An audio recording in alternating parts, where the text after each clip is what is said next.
Hello friends, एक बार फिर से आप सभी का वेलकम है। टारगेट सीटेट जुलाई 2025 के लिए सीडीपी पेपर 2 से हम पीवाईक्यू सॉल्व कर ही रहे हैं। आज इस क्लास से हम सीडीपी पेपर 2 से हर एक टॉपिक से कुछ एमसीक्यूज सॉल्व करेंगे। तो आज का हमारा पहला टॉपिक है ग्रोथ एंड डेवलपमेंट, वृद्धि एवं विकास। तो वीडियो को पूरा देखिएगा और पसंद आए तो लाइक, शेयर और सब्सक्राइब कीजिएगा। तो आइए देखते हैं आज का पहला क्वेश्चन।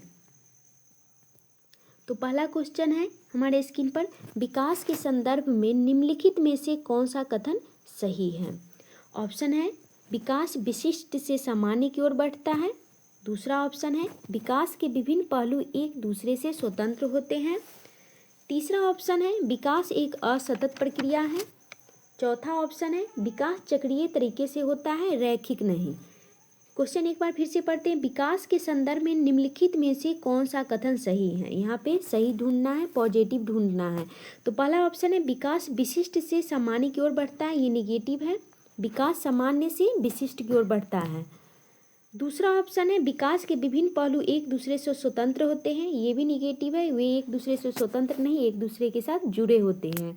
तीसरा ऑप्शन है विकास एक असतत प्रक्रिया है, ये भी निगेटिव है। विकास एक सतत प्रक्रिया है। चौथा ऑप्शन है विकास चक्रीय तरीके से होता है, रैखिक नहीं होता है, ये बिल्कुल सही है। तो D will be right answer. एक बार हम इसका आंसर मिला लेते हैं, D will be right answer. अब हम नेक्स्ट क्वेश्चन देखते हैं। नेक्स्ट क्वेश्चन है हमारे स्क्रीन पर, बच्चों की लंबाई और वजन में वृद्धि किसका उदाहरण है। पहला ऑप्शन है भावात्मक परिवर्तन। दूसरा है संज्ञानात्मक परिवर्तन। तीसरा ऑप्शन है मात्रात्मक परिवर्तन। चौथा ऑप्शन है गुणात्मक परिवर्तन। क्वेश्चन है बच्चों की लंबाई और वजन में वृद्धि किसका उदाहरण है। तो इसका राइट आंसर हो जाएगा मात्रात्मक परिवर्तन, C will be right answer. एक बार हम इसका आंसर मिला लेते हैं, C will be right answer. Next question देखते हैं। संवेदनशील अवधि वह समय अवधि होती है जिसके दौरान कुछ डैश विशेष रूप से सामान्य विकास के लिए महत्वपूर्ण होती है। ऑप्शन है पहला उत्पत्ति मूलक कारक। दूसरा ऑप्शन है मानव जाति कारक। तीसरा ऑप्शन है पर्यावरणीय कारक। चौथा ऑप्शन है वंशानुगत कारक। संवेदनशील अवधि वह समय अवधि होती है जिसके दौरान कुछ डैश विशेष रूप से सामान्य विकास के लिए महत्वपूर्ण होती है। उत्पत्ति मूलक कारक ये नहीं होगा। दूसरा है मानव जाति कारक, ये भी नहीं होगा। पर्यावरणीय कारक ये राइट आंसर है। वंशानुगत कारण ये भी नहीं होगा। तो इसका राइट आंसर हो जाएगा C, C will be right answer. एक बार इसका आंसर देख लेते हैं, C will be right answer.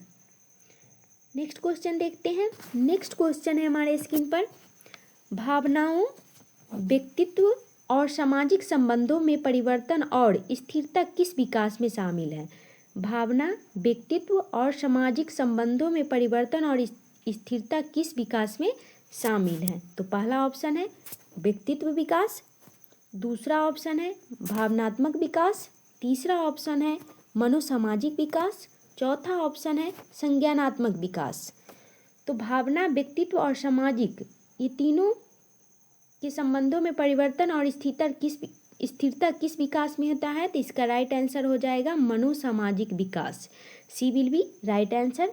इसका हम आंसर मिला लेते हैं एक बार, C will be right answer. Next question देखते हैं। नेक्स्ट क्वेश्चन है हमारे स्क्रीन पर, किस आयु में बच्चे शब्दों के खेल में शामिल हो सकते हैं और ऐसे चुटकुलों और पहेलियों को पसंद कर सकते हैं जिनमें शब्दों का खेल शामिल हो। पहला ऑप्शन है 12 वर्ष। दूसरा ऑप्शन है 1 वर्ष। तीसरा ऑप्शन है 3 वर्ष। चौथा ऑप्शन है 7 वर्ष। एक बार क्वेश्चन हम फिर से देखते हैं, किस वर्ष में बच्चे शब्दों के खेल में शामिल हो सकते हैं और ऐसे चुटकुलों और पहेलियों को पसंद कर सकते हैं जिनमें शब्दों का खेल शामिल होते। इसका राइट आंसर हो जाएगा 7 वर्ष, D will be right answer. एक बार हम इसका आंसर मिला लेते हैं, D will be right answer. 6 वर्ष से 11 वर्ष की आयु तक शब्दों के खेल में बच्चे शामिल हो सकते हैं। तो इसका राइट आंसर हो जाएगा D, D will be right answer. 6 वर्ष से स्टार्टिंग हो जाता है इसका। अब हम नेक्स्ट क्वेश्चन देखते हैं। नेक्स्ट क्वेश्चन है हमारे स्क्रीन पर, निम्नलिखित में से कौन सा स्थूल गति कौशल है, ग्रॉस मोटर स्किल। तो ऑप्शन है पहला बुनाई, दूसरा है एक कागज पर एक बड़े आयत को रूपरेखा के अनुसार काटना, तीसरा ऑप्शन है तैरना, चौथा ऑप्शन है एक कागज पर वृत्त को रूपरेखा के अनुसार काटना। यहाँ पे क्वेश्चन पूछा गया है ग्रॉस मोटर स्किल से, तो ग्रॉस मोटर स्किल्स में आएगा तैरना। तो इसका राइट आंसर हो जाएगा सी विल बी राइट आंसर। एक बार हम इसका आंसर देख लेते हैं, C will be right answer. अब हम नेक्स्ट क्वेश्चन देखते हैं। नेक्स्ट क्वेश्चन है हमारे स्क्रीन पर, विकास का कौन सा सिद्धांत यह सुझाता है कि विकास सिर से शुरू होता है और फिर शरीर के बाकी हिस्सों में आगे बढ़ता है। तो पहला ऑप्शन है समीप दुर्विमुख सिद्धांत, दूसरा ऑप्शन है शीर्षगामी सिद्धांत, तीसरा ऑप्शन है व्यक्तिगत सिद्धांत, चौथा है एक रूपता का सिद्धांत। तो विकास कौन सा सिद्धांत सुझाता है कि सिर से शुरू होता है और फिर शरीर के बाकी हिस्सों में बढ़ता है। तो सिर से जो विकास शुरू होता है वो होता है शीर्षगामी सिद्धांत में। शीर्षगामी सिद्धांत में हमेशा विकास सिर से शुरू होता है और फिर बाकी हिस्सों में जाता है। तो इसका राइट आंसर हो जाएगा B will be right answer. इसका आंसर देख लेते हैं, B will be right answer. अब हम नेक्स्ट क्वेश्चन देखते हैं। नेक्स्ट क्वेश्चन है हमारे स्क्रीन पर, रचनात्मक बच्चों की विशिष्ट पहचान विशेषताओं में शामिल है। पहला है विचारों की अनम्यता, दूसरा है ऊब के लिए उच्च सहिष्णुता, तीसरा है जटिलता के लिए वरीयता, चौथा है अभिसारी सोच।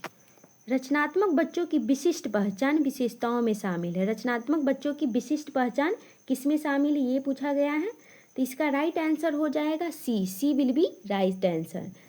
जटिलता के लिए वरीयता, इसका राइट आंसर हो जाएगा सी विल बी राइट आंसर। एक बार इसका हम आंसर देख लेते हैं, C will be right answer. अब हम नेक्स्ट क्वेश्चन देखते हैं। ये आज का हमारा सेकेंड लास्ट क्वेश्चन है, विकास क्या है। पहला ऑप्शन है अव्यवस्थित होता है।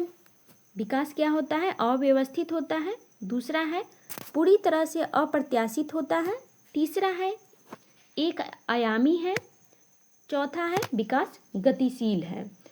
तो इसका राइट आंसर हो जाएगा विकास क्या होता है, विकास हमेशा गतिशील होता है। तो इसका राइट आंसर हो जाएगा D will be right answer. इसका आंसर देख लेते हैं, डी विकास हमेशा क्या होता है, गतिशील होता है। अब हम नेक्स्ट क्वेश्चन देखते हैं। ये हमारा आज का लास्ट क्वेश्चन है। तो क्वेश्चन है विकास के शीर्षगामी सिद्धांत में कहा गया है कि विकास किस प्रकार आगे बढ़ता है। तो शीर्षगामी सिद्धांत में कहा गया है कि विकास किस प्रकार आगे बढ़ता है। तो हमें पता है कि शीर्षगामी सिद्धांत में विकास हमेशा सिर से पैर की ओर बढ़ता है। तो इसका ऑप्शन है सिर से पैर की ओर, दूसरा है पैरों से सिर की ओर, तीसरा है केंद्र से छोर तक, चौथा है बाहर से केंद्र की ओर। तो इसका राइट आंसर हो जाएगा ए विल बी राइट आंसर।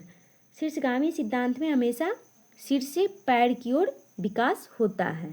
एक बार इसका आंसर मिला लेते हैं। इसका राइट आंसर है ए विल बी राइट आंसर। तो ये हमारा आज का लास्ट क्वेश्चन था। तो आज के लिए बस इतना ही। पसंद आए वीडियो तो लाइक कीजिए, शेयर कीजिए और सब्सक्राइब कीजिए। Thank you so much.